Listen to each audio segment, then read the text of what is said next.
Muy buenas tardes, buenas noches. Hoy estamos en una nueva edición de Muteado en el Estudio.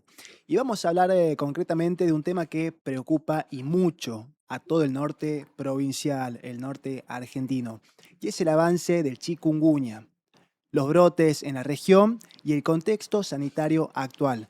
Para esto trajimos a un invitado de lujo, el doctor Francisco García Campos, director general de Coordinación Epidemiológica de la provincia de Salta. ¿Cómo le va, doctor? ¿Qué tal? ¿Cómo te va, Franco? Un gusto escucharte. Muchas gracias por esta invitación y esta nota. No, por favor. La primera pregunta, ¿no? Como le decía, es un tema que trae en vilo a toda la provincia de Salta, especialmente al norte, contando también lo que es el sector de frontera con Bolivia. Bien, tenemos entendido que recientemente se anunció un trabajo en conjunto con Bolivia y con autoridades sanitarias para poder mitigar un poco el avance del mosquito. ¿Me podría hablar un poco de cuáles son las acciones concretas?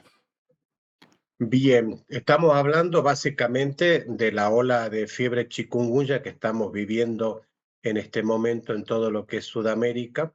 Principalmente hay que poner un poco en contexto Sí, por qué se está viviendo esto y recordar que fiebre chikungunya comenzó a avanzar de una forma muy escalonada y poco común a partir de agosto del año pasado. bien, Y países como por ejemplo Cuba, Surinam y Brasil han sido los más afectados en su primer momento, con un importante número de muertes y muchísimos casos. Ingresó a Bolivia y Bolivia, hacia todo su territorio en diferentes regiones, aumentaron muchísimo los casos, con una ola muy importante que impacta directamente en lo que es nuestra frontera, sobre todo en la zona de Yacuiba, Salvador Maza y de Bermejo, Aguas Blancas. En ese contexto es que nosotros tuvimos que trabajar fuertemente con las autoridades de Bolivia para poder coordinar y ponernos de acuerdo en cuáles iban a ser las estrategias que nosotros íbamos a continuar en todo lo que se refiere al control de Aedes aegypti. Sabemos que el mosquito transmisor tanto para dengue, chikungunya y zika, por lo tanto, si bien el paso de personas podía controlarse, el paso del mosquito es difícil de controlar, porque sabemos que son fronteras muy prácticamente políticas, pues son grandes conglomerados con personas que viven en un lado, trabajan en el otro y hay un continuo ir y venir. Así que bueno, en ese aspecto es donde se comenzó a trabajar, primero para conocer la cantidad de casos que tenían, cómo venía la presentación de casos, porque ya teníamos información de que podían haber diferencias con otras epidemias. Hay que recordarle a la población de que el último brote grande de chikungunya que tuvimos fue en la época del 2014-2016. Por lo tanto, hay una población de menores de 10 años, 12, que están muy expuestos porque van a ser los susceptibles porque no habían nacido todavía en esa época. Y sabemos que chikungunya afecta a embarazadas, si en el primer trimestre pueden haber pérdida del embarazo, si es próximo al parto el niño nace prácticamente con chikungunya, esa tiene alta probabilidad. Y en las personas mayores, sobre todo mayores de 65, con alguna patología de base del tipo articular, podía dejar secuelas por mucho tiempo. Y ahí está la clave de todo este trabajo en lo que nosotros venimos este, incentivando en la frontera, en la propia provincia y en la Argentina en sí, es todo lo que es la recuperación, porque hay que tener en cuenta que chikungunya no es como dengue, que viene la enfermedad aguda, pasan los 10, 12 días, hay una recuperación ad integrum y ya no te quedan secuelas crónicas como las que tiene chikungunya, que va a tener una etapa subaguda que puede durar hasta 3 meses y luego una fase crónica que pasado los 3 meses puede durar hasta 2 años. Entonces, estos pacientes van a tener dolores discapacitantes, que son muy doloroso y que algunos pueden requerir un tratamiento con fisioterapia o con kinesioterapia. Así que bueno, se trabajó sobre todos esos temas, fueron los que se trataron y se trabajaron en forma conjunta entre Argentina y Bolivia, y nosotros también a nivel nacional para bajar todos los lineamientos en nuestra provincia y el resto también, porque así está actualmente Jujuy con un brote muy importante en todo lo que es el ramal jujeño, en la zona de la ruta 34. Hemos sido alertados hoy sobre la situación, sobre todo del lado de Güemes ya sabíamos, pero bueno, ahora están afectados la zona también del lado de Urundel. Entonces, bueno, hay que, como que tenemos, estamos flanqueados por todos los lugares. Tucumán también tiene, Catamarca, Santiago del Estero, o sea que ya no es un problema solamente de la frontera norte, sino que es todo el NOA, y bueno, y Buenos Aires, provincia de Buenos Aires, ya declaró casos autóctonos. Así que bueno, por donde hubo dengue, seguro que va a haber chikungunya. Esa es la situación actual. La gente tiene que estar muy bien informada porque eh, tenemos que registrar bien todos los pacientes, que hacer buenos controles, y bueno, la verdad que tenemos un poquitito así de temor porque bueno, es una patología nueva, no sabemos cómo puede evolucionar. Eh, Así para ponerte en contexto, una epidemia de chikungunya demora, si se hace un buen trabajo, 10, 12 semanas, es mucho tiempo, 12 Sí. semanas son casi 3 meses. Entonces, vos has visto sostener servicios de salud durante 3 meses, es bastante laborioso, porque no solamente está el chikungunya, en el medio tenés todas las otras actividades que se hacen en un establecimiento, en una localidad, en la internación de otros pacientes.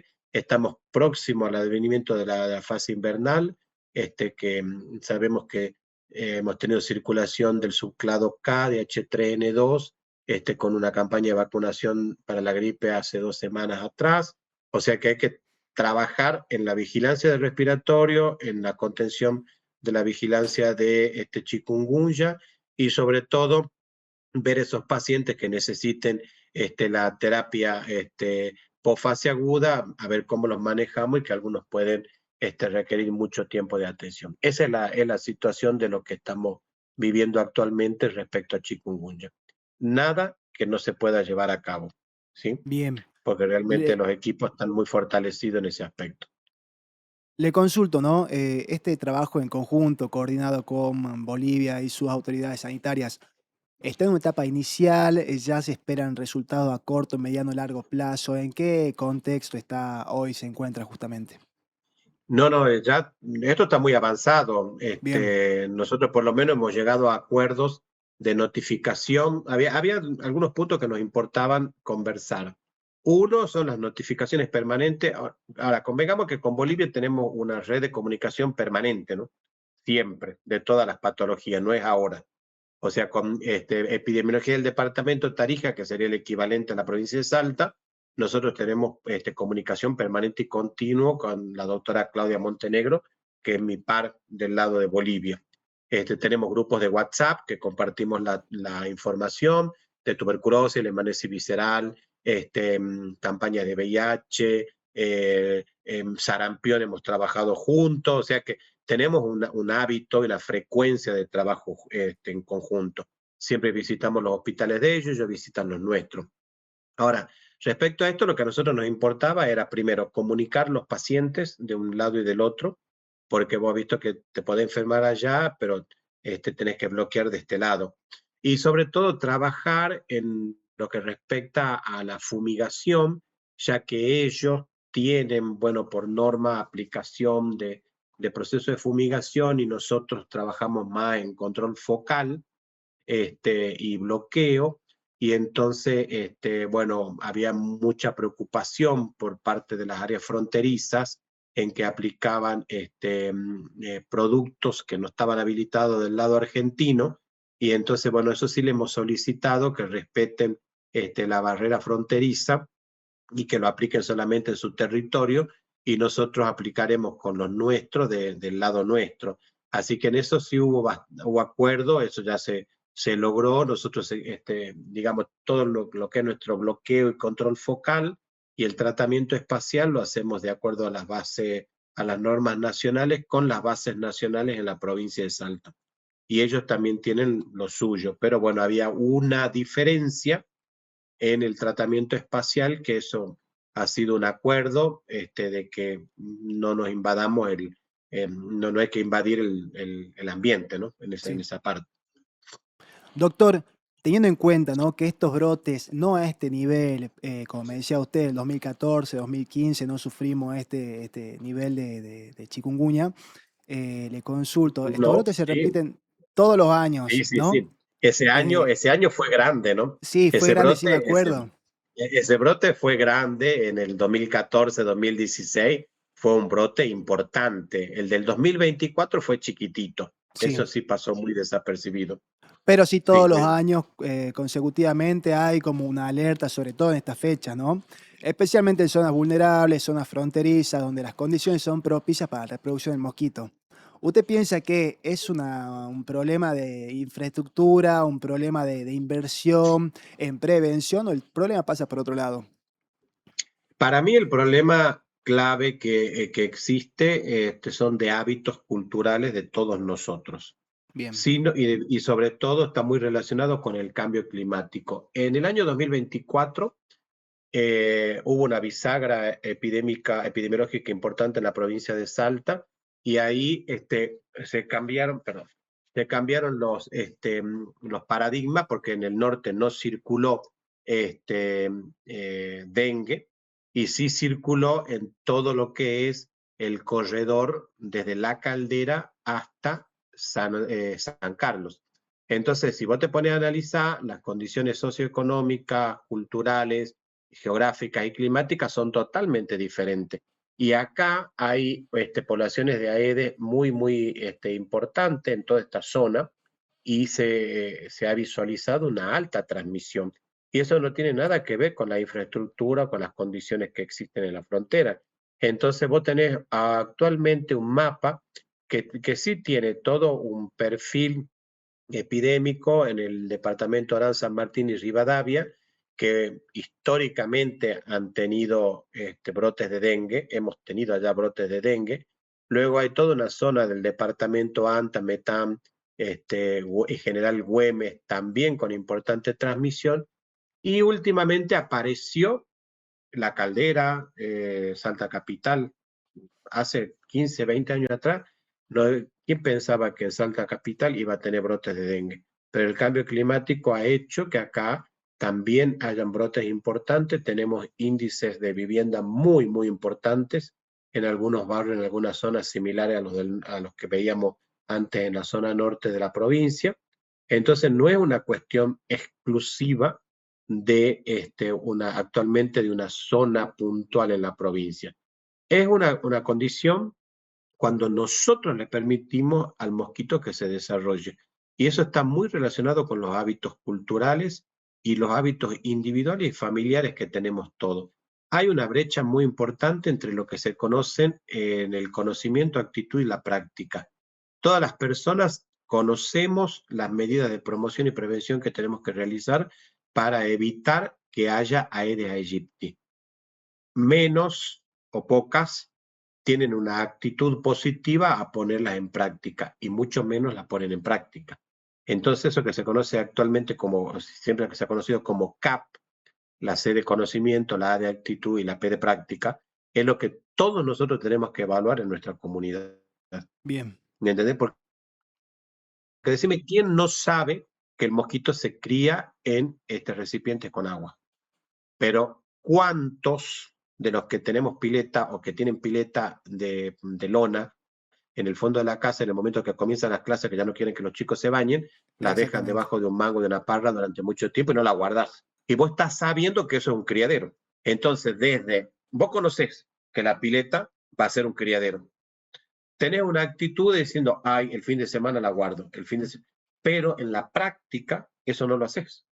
Entonces, son cuestiones que siempre tenemos que estar evaluando y recalcando. Canaleta, los bebederos de los animales, sean los domiciliarios, sean los callejeros, realmente vemos bebederos que tienen larvas de Aedes aegypti, porque no es solamente que vos le vayas a colocar el agua, vos tenés que lavarlo con la lavandina concentrada para que vayan los huevos. Porque vos imagínate, yo te pinto el ciclo. En la vereda de una casa, cualquiera de un barrio, están los bebederos para los animalitos callejeros, como comúnmente se le pueden llamar, o vos en tu jardín tenés el de tu propio perro gato, que es lo más práctico que vamos a tener, porque lo tenés ahí jugando. En las veredas, en los barrios, hay chicos que van y que vienen, gente que se sienta en la vereda, que está en el almacén, que está esto y que está el otro. Somos los que le ofrecemos el alimento que es sangre. Entonces, en la hembra completa el ciclo. Está la vegetación, están las plantas, está el ser humano que le provee la sangre y están los recipientes con agua, que es donde pueden colocar los huevos. Al animal no le va a hacer nada, porque la Aedes aegypti no se alimenta ni de sangre de gato, ni de sangre de perro, ni de pájaro, solamente de humano. Entonces se cierran los ciclos hermosos. Así que ahí tenemos que trabajar mucho, tenemos que ver, esa es lo que yo hablo de la práctica. Entonces nosotros recordemos el conocimiento, la actitud y la práctica, y por eso me parece muy importante el trabajo que estamos haciendo con educación desde fines del 2024, por suerte, tanto la ministra de Educación como el ministro de Salud, la doctora Fiore, el doctor Mangione, ellos celebraron hacer una resolución conjunta y está escrito y hay contenidos curriculares para el nivel primario y secundario actualmente, cosa que antes no había. Antes del 2024 no existía una resolución que obligaba a todos los establecimientos educativos de la provincia de Salta a que traten la temática de dengue. Hoy en día, todas las escuelas, por lo menos lo promocionamos y tratamos de que así sean, tienen que convertirse en establecimientos libres de criadero y ahí es donde el niño, la población educativa aprende, digo niño pero también está en secundario, pero por ahí más en la primaria, la población educativa aprende cuáles son los criaderos y tienen que llevar eso a la casa y tiene que haber un cambio de actitud. Entonces es muy importante la colaboración de educación. Así que acá hablamos, yo plantearía más que todo de un problema de educación. No tiene, mira, no tiene nada que ver el tema de infraestructura cuando vos estás yendo a la frontera a comprar las cubiertas porque salen más barato de aquel lado, cruzar la frontera, en el mejor de los casos, se la dejas al gomero de allá porque te venís con las 4 cubiertas cambiadas y la del auxilio también. Pero hay otros que vienen con la cubierta nueva, paran en cualquier lugar que le hacen el cambio de las cubiertas y las dejan tiradas en la orilla de la ruta, cerca de las gomerías. Eso no tiene nada que ver con la infraestructura. Eso es una actitud personal Bien. de tirar el neumático en donde se te da la gana, por decirlo así, en esa forma, digamos, poco delicada. Entonces tenemos que ver justamente ese tipo de situaciones. Doctor, no puedo evitar hacer hincapié entre lo que usted me cuenta a la hora de hablar sobre las acciones concretas que llevan a cabo en coordinación con las autoridades sanitarias de Bolivia y los dichos de Javier Milei a la hora de justificar la salida de la Argentina de la OMS. Dichos o frases como independencia sanitaria y soberanía sanitaria. ¿Qué tan importante es el trabajo en coordinación a nivel internacional? Mira, una de las cuestiones positivas de esto es, escuchándolo al presidente y al ministro de Salud de la Nación, es que vamos a seguir todavía en contacto y trabajando con OPS, que es la oficina regional. Ahora, Bien, OPS en algunos puntos depende de la OMS, así que yo creo que algún recorte vamos a tener. Yo espero que los recortes estos no sean tan importantes que puedan afectar sobre todo lotes de vacuna, ya que la mayoría de las vacunas se compran en fondo rotatorio, que es común a varios países y así se consiguen a menor precio. Así que bueno, tenemos que ver qué es lo que sucede. Eh, yo confío en que todo esto que se está haciendo a nivel nacional sea para bien, que el país pueda realizar negociaciones bilaterales, que OPS pueda seguir apoyando y financiando muchas cosas, porque nosotros fuera del contexto nacional, de la ayuda nacional, ten en cuenta que prácticamente el 90% de los financiamientos actuales que nosotros tenemos aquí lo subvenciona la provincia de Salta, ¿no? Con fondos provinciales. Nosotros, yo te voy a hablar del área de epidemiología, hemos tenido muchos recortes de suministro de insumos que venían desde el nivel nacional. Espero que esta salida de la OMS no repercuta en que se aumenten la reducción de esos suministros, como algunos tratamientos específicos, que mi área no los maneja, pero bueno, no sé cómo serán con el tratamiento, la problemática del VIH, pero por ejemplo, el lote de vacuna y que ten en cuenta que digamos, el calendario PAI de la Argentina es uno de los más ricos de la región. O sea, Sí. rico porque hay muchísimas, un número importante de vacunas, 20 y pico de vacunas que controlamos muchas patologías, así que bueno, habría que ver que no repercuta por ahí. Espero, habría que ver la letra chiquita y por supuesto, cuando nos juntemos con nuestro ministro, él nos va a transmitir directamente cuáles son lo que nos va a golpear. Él es el que nos va a manejar esta situación y bueno, y yo creo que vamos a tener que poner, la provincia va a tener que poner mucha plata más todavía en alguna situación, más de la que está poniendo ahora. Le agradezco, doctor. Muchas gracias por la nota. Gracias a ustedes por comunicarse, espero que tengan un buen fin de semana y a su disposición para lo que necesiten. Igualmente, hasta luego. Hasta luego. Este fue otra edición de Muteado en el Estudio con el doctor Francisco García Campos para hablar un poco sobre el contexto sanitario actual y los brotes de chikungunya en todo el norte provincial. Nos vemos para la próxima.